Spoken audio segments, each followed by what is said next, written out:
Okay, the third one is be open to new ideas. Some people are really open. There's actually three types of people, all right? Those that are really open to new ideas, those who say they're open to new ideas and they're not, okay? I call those posers.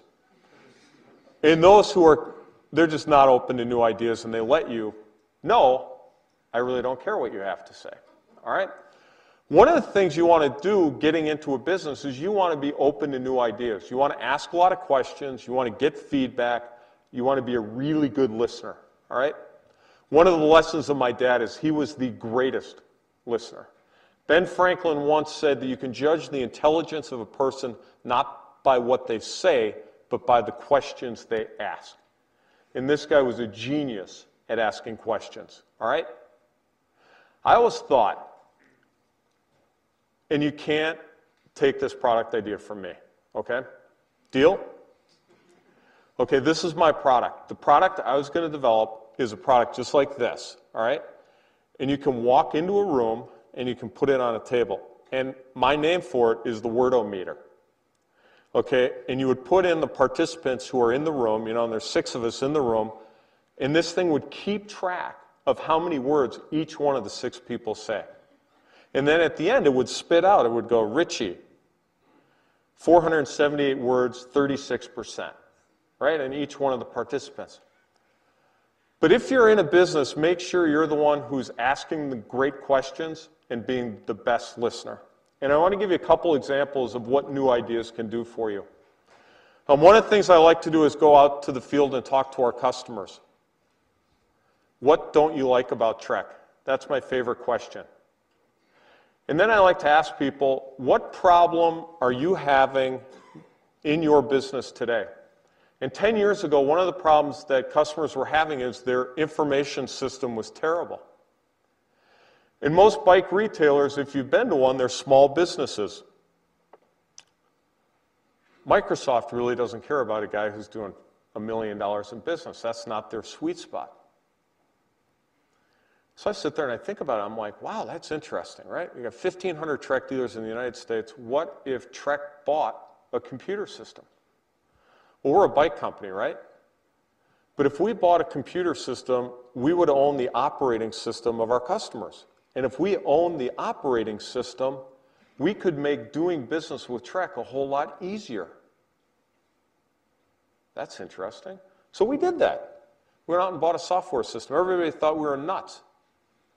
We now have 750 installations of Trek software in the United States. We just opened up in the UK, Germany, and we're going to launch in Australia. If you look at this, Leisure Trends just rated Ascend by Trek, hands down the winner. It was rated 8.2 out of 10. And 8.2 doesn't sound like that great of a score unless you're dealing with information systems. That is a good score. All right.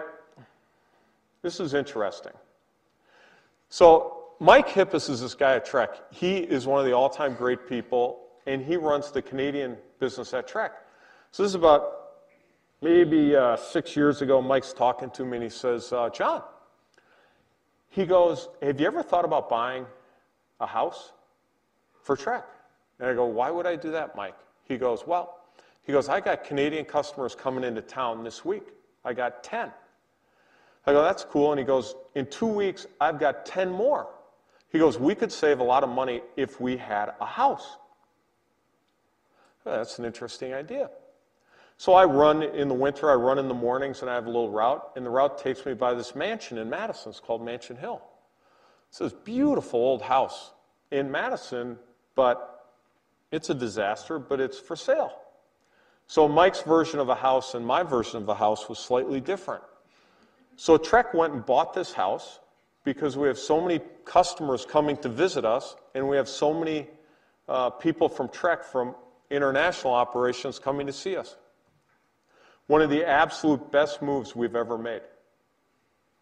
We lose money with this hotel every year.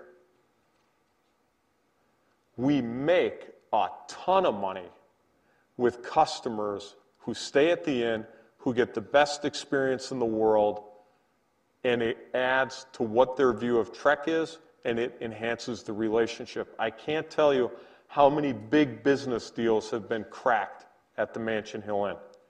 So I don't care if it's a computer system, it's a hotel, always be open to ideas and always figure out how you can be different.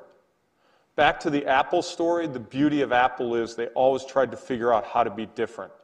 Whether that's Richie's marketing business, the pizza place in Amsterdam, or Trek, every day we try and figure out how can we be different? Because there's a huge sea of sameness out there for most products.